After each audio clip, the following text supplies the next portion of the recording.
Lucky Land Casino, asking people, what's the weirdest place you've gotten lucky? Lucky? In line at the deli, I guess? Aha, in my dentist's office. More than once, actually. Do I have to say? Yes, you do. In the car before my kids' PTA meeting. Really? Yes. Excuse me, what's the weirdest place you've gotten lucky? I never win and tell. Well, there you have it. You can get lucky anywhere, playing at LuckyLandSlots.com. Play for free right now. Are you feeling lucky? No purchase necessary. Void where prohibited by law. 18 plus. Terms and conditions apply. See website for details.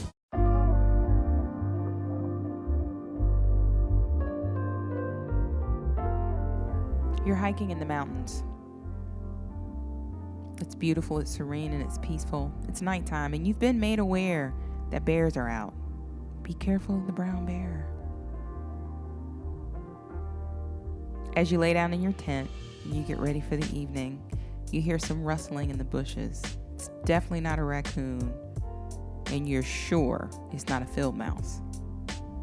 And then it dawns on you, oh my God, what if it's a bear? You hear a few snorts and a growl, and there it is. It's a bear. What do? Do you run? Do you fight? Do you stand your ground? And when you look through the zipper part of your tent, you realize that the bear's sobbing. It's crying. It's upset. Well, that's not really bear. That's not what bears do. Well, maybe you've never met a bear like this before.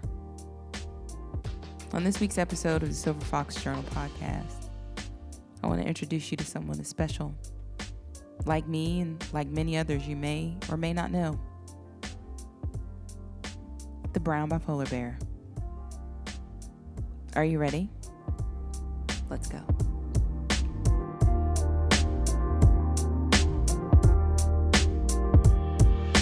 Hi, everybody. My name is Elle, and I'm bipolar. Bam, I said it. I was diagnosed bipolar in my very early 20s. I want to say I was around 21, 22. And I had a little bit of understanding of it because my father is bipolar as well.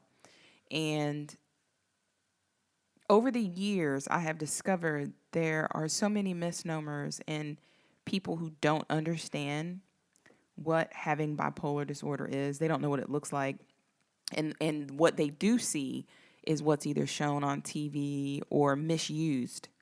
And one of my biggest pet peeves, it sometimes it rubs me the wrong way, but thanks to all the therapy I've had and being able to address my bipolar disorder and how to live with it and live around other people, I try to take moments when I hear people use phrases like, oh my God, she's just the worst, she's bipolar. Or when she threw the dish at me, she was acting all bipolar. It's deeper than that. And so this episode, I know most of my stories are, personal stories and I can give you information, but I do want to provide a little more data other than just hearing my mouth run. And I expect that same thing will happen when I have guests on the show as well. But my biggest thing is let's define what bipolar disorder really is. Now, according to the National Institute of Mental Health, years ago, they referred to it as manic depression. Some people still do, but when you look in the DSM, it's considered bipolar. There are different types of bipolar. But bipolar is a brain disorder, and according to this, I'm quoting it, a brain disorder that causes unusual shifts in mood, energy, activity level, and the ability to carry out day-to-day tasks. There are 4 different types, and the way they're classified is you have bipolar 1. Bipolar 1 is usually the one that people quote, say, oh, she's bipolar, he's going bipolar.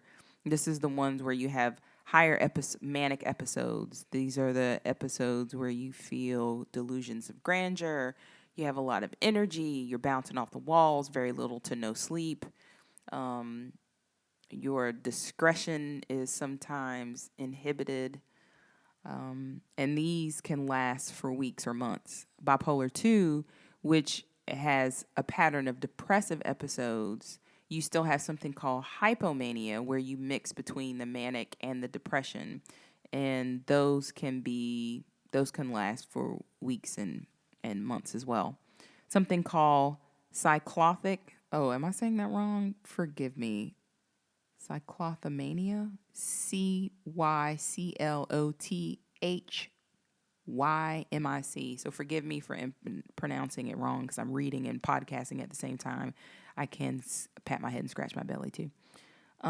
This is defined as having hypomanic symptoms, which I explained earlier, and depressive symptoms lasting for at least 2 years.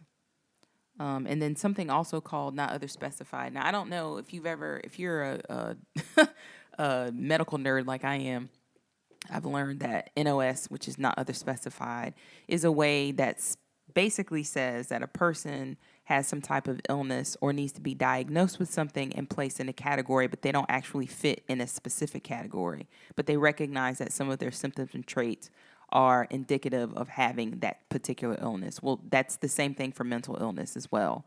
So you have those 4. I myself am bipolar 2. For many years, I was diagnosed as NOS, not other specified, because I had a lot of those traits. And some of them matched bipolar 1, some of them matched bipolar 2. But it wasn't until, I'd say maybe, I was in my late 20s when I actually got diagnosed specifically as bipolar 2. The definition part is to actually clear that misunderstanding up. So from a person who is bipolar to anyone else who wants to use the phrase, oh my God, he's acting bipolar. Well, you know, her bipolar, boop, or whatever. Don't say it unless you know what it really means. It breeds ignorance, and it also forces people into using terms and terminology that are incorrect. Some people aren't as vocal about mental illness as I am and maybe other people. So when you start putting people in positions by using phrases like that, you're not helping the situation at all. Because I can assure you, not everyone, quote, acts bipolar. I mean, what does that look like? I mean, bipolar is different for different people. So that's the biggest thing. Making sure that you understand that it is a depressive disorder. It's a manic disorder that happens in a person.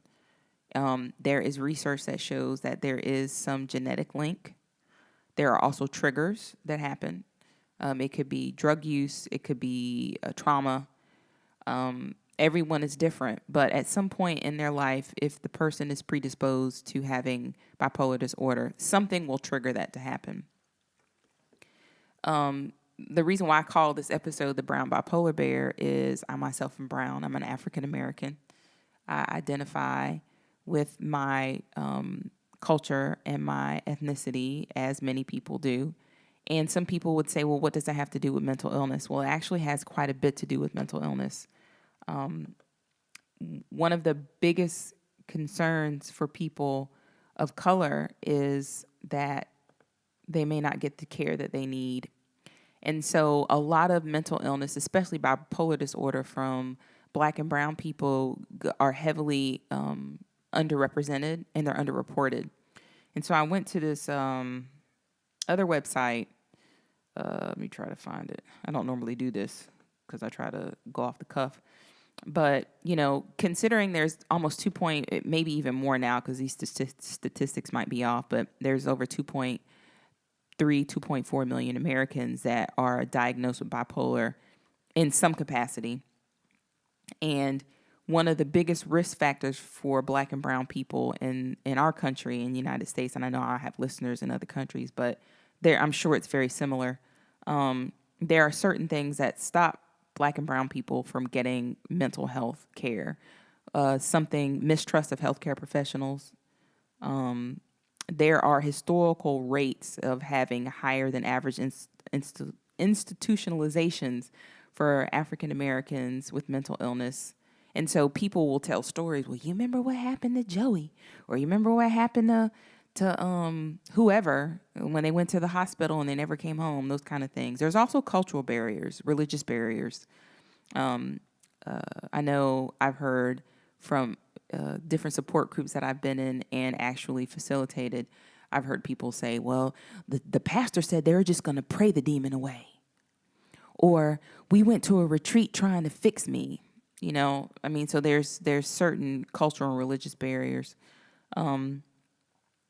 There's also socioeconomic factors. Now, this is not to say that people who are not Black and brown don't have socioeconomic background issues that stop them from being able to get appropriate mental health. But according to this website, mentalhealthamerica.net, that does have some research information on it. It says about 25% of African Americans don't have health insurance. And I can tell you right now, I can even tell you from a psychiatrist bill that I just got in the mail with insurance, that some insurance companies don't pay for certain diagnostic testing, which is odd to me because I've been bipolar for over 20 years.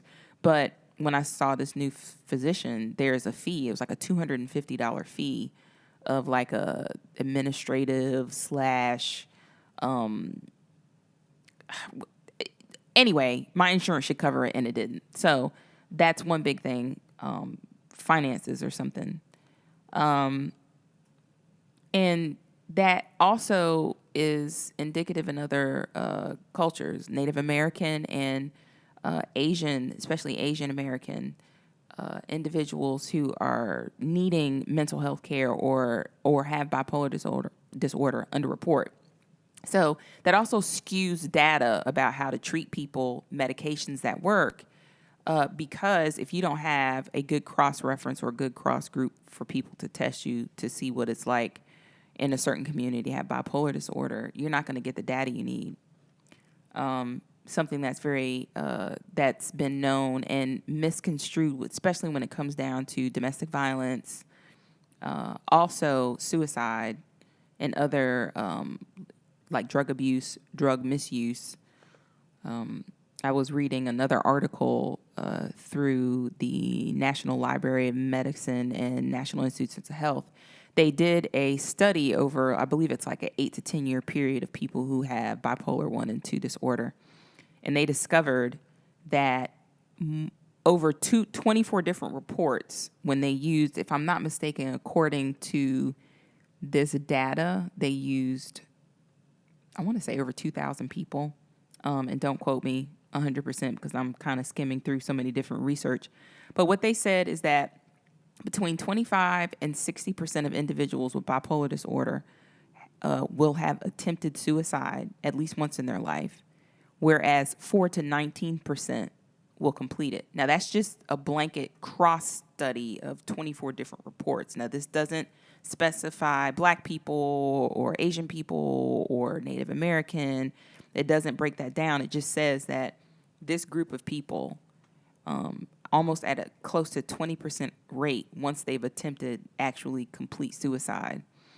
That doesn't mean that all bipolar people are suicidal. But again, all of this is connected.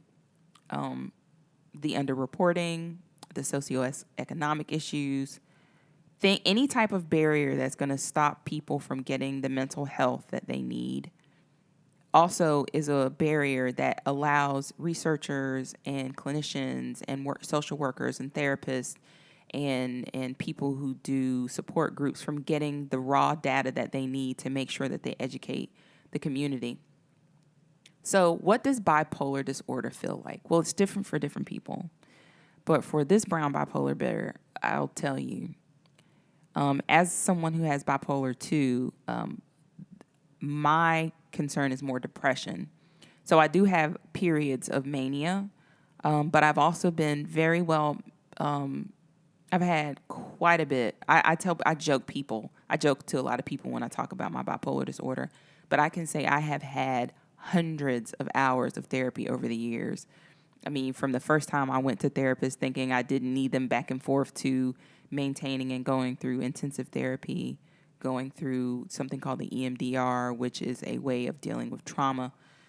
And I had over the years, I've had some great therapists and doctors, and then I've had some not so great therapists and doctors. But there's this one therapist who, as she liked to call herself, was a conduit. She helped me change my life. And I went through some intensive therapy when I was living in Florida, and her name was Julie, and Julie was awesome. And if I ever win the lottery and when I become independently wealthy, wherever she is, I will make sure that her resources will be funded because I know that she touched my lives, and I'm sure she's touched the lives of many other people. But going through those years of therapy, I was able to learn different cognitive behavioral techniques meditation, prayer, ways to deal with coping with my mental illness. Mania is exhilarating. It feels like a roller coaster ride that is the highs. It's very little sleep. It's starting projects and having them all over the house. You're painting one room with your right arm while you are writing a manuscript with your left foot, and you're cooking a 5-course meal with your left arm, and you're talking on the phone, and the vacuum cleaner's out, and 2 TVs are on, and the water's running in the tub, and guess what? You can handle all of it. That's what mania feels like. Mania also feels like, woo, I tell you what, I can do anything. I can create anything. I can go anywhere. I can meet anybody. You can talk a mile a minute. Now, does anyone who talks a mile a minute and bounce all off the walls, does that mean they're bipolar? No, that's not what I'm saying. I'm just saying from the viewpoint of a person who is bipolar, that's what it feels like. It sounds weird to hear this, but I know that I have gone 24, 36, 32 hours and just not slept and been like, oh, I'm good. And physiologically, my body will tell me, whoa, shut down. But my brain is like, oh, you don't need to shut down. Just keep going. What does the depression feel like? Depression, I don't know if you've ever remembered this commercial. I think it was for Cymbalta. I don't remember what drug it was. But there was a prescription medication, and they were saying depression hurts. Depression actually really does hurt. You feel a void. It's blank. It's dark sometimes. And I've heard from other people who are bipolar or suffer seasonal depression or just depression in general. There's a threshold that you have that you may or may not meet, and it's hard to explain it. But I know for me, my threshold is when I recognize that I really don't care about much. And sometimes it's seen as being flippant and disconnected and kind of rude. But at that point, when I'm in a low, I really don't care what you're talking about. And I'm one of the most kind, caring people you ever. I love listening. This is why I'm on a podcast now with a microphone telling everyone all of my business. I like to share, but I'm sharing to share so other people can identify. And I'm sure there's a lot of people who suffer from depression and bipolar who can identify with the fact that sometimes you just don't care. People want to say, well, I need you to get up and go to work. I can barely hold my head up off this pillow. You think I need to get in the car and drive right now? You don't want to wash. You don't want to brush your teeth. You don't want to cook. You don't want to do anything. And it makes it even harder when you have either a house partner or kids. I can only imagine. I don't have any children, but I can only imagine what it would feel like with having kids. Colors aren't as bright. Smells aren't as sweet. Things aren't as funny. You don't like a lot of the things that you normally, quote, normal. I hate using that word, normal and crazy and weird. I don't like using those words, but because they're all on a spectrum. Nothing really does it for you. Even down to your taste buds. Taste is different. And when you're in relationships, whether it's an intimate relationship or a platonic relationship, you may actually even find it hard to try to connect with someone because you just don't care. You don't care. I've never myself been directly hospitalized. I consider myself to be very fortunate. After watching my father suffer with his bipolar disorder and being hospitalized, I made a promise to myself that I would do whatever it took to make sure that I had the resources and the knowledge to be well. And I knew that as a bipolar person, that will change. It will seesaw. It will teeter-totter. But it's up to me to be responsible to my healing, and my healing is an everyday thing. There are times when I don't want to have a conversation. There are times when I just can't bear the sight of another human being. And then there's other times when I'm the life of the party and I want to be around as many people as I can. This brown bipolar bear wants to share with everyone else that being bipolar is not a death sentence. It's not a scarlet A. it's not any reason to make someone either feel less than or that they don't have the support that they should get because they need it. I mean, it is recognized as a disability through the Americans with Disabilities Act, but there's a certain level of fragility that comes with it that's questioned by a person's ability and their resilience. And being bipolar doesn't make you any less resilient than the next person. It just gives you a different testimony toward what that resilience came from. I would like everyone to know that as a bipolar person, had I not told you that, you probably wouldn't have known. And that's the reason why I share. I've noticed, I mean, any of you can attest to this, whether it's on social media or you're looking on the news. Children are committing and attempting suicide at higher rates. The LGBTQI+ community is having even higher rates of suicide.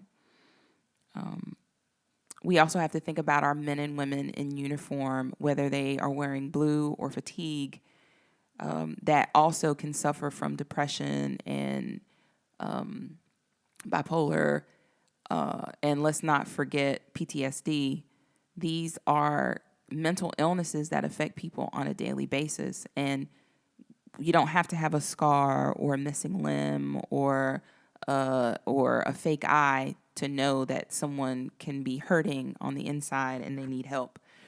And so it's really a good opportunity to learn what you can, be mindful of the words that you use, extend yourself sometimes a little past your comfort zone if you see that someone needs help, because that conversation that you have with someone that day could be the difference between them deciding that they don't want to be here anymore or that they do. I share my story with the hope that other people can feel more comfortable with creating dialogue. This is just one woman's conversation with whoever's listening about mental health, but I can't stress enough, especially in communities of color and marginalized communities, the LGBTQI+, however you distinguish yourself, communities, that it's very important to discuss mental health and the support that people need in order to thrive. A couple of resources that I think would be good for people is NAMI, NAMI. That is a support group, a system that is, I believe NAMI is international, if I'm not mistaken, it is.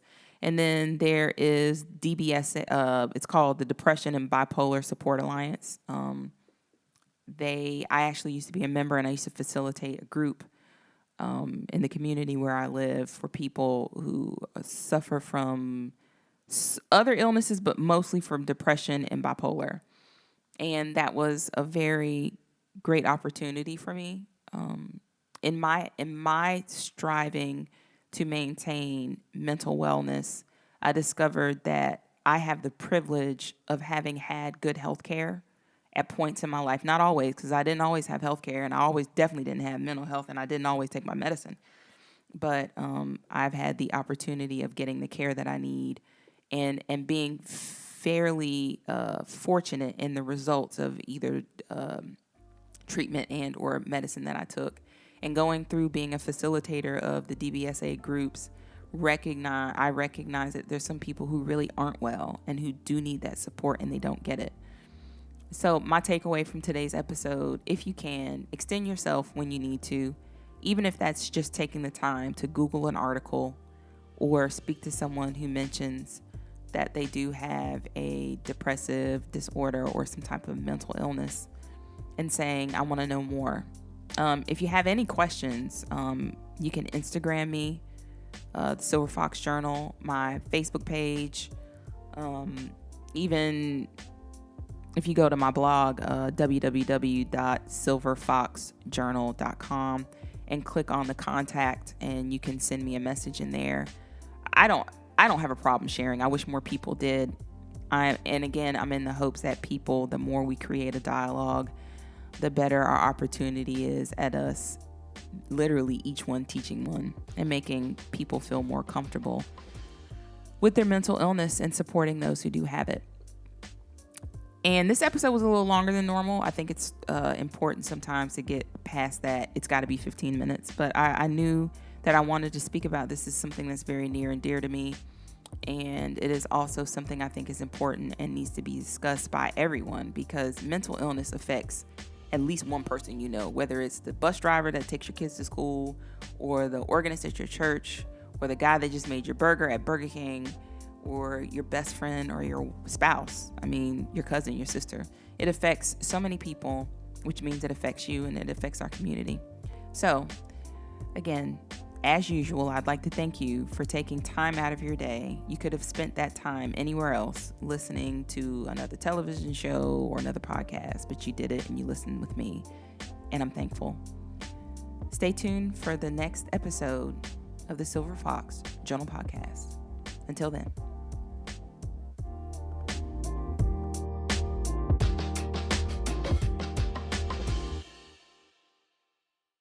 Judy was boring. Hello. Then Judy discovered ChumbaCasino.com. It's my little escape. Now Judy's the life of the party. Oh, baby, mama's bringing home the bacon. Whoa, take it easy, Judy. The Chumba life is for everybody. So go to ChumbaCasino.com and play over 100 casino-style games. Join today and play for free for your chance to redeem some serious prizes. ChumbaCasino.com. No purchase necessary. Void where prohibited by law. 18+ terms and conditions apply. See website for details.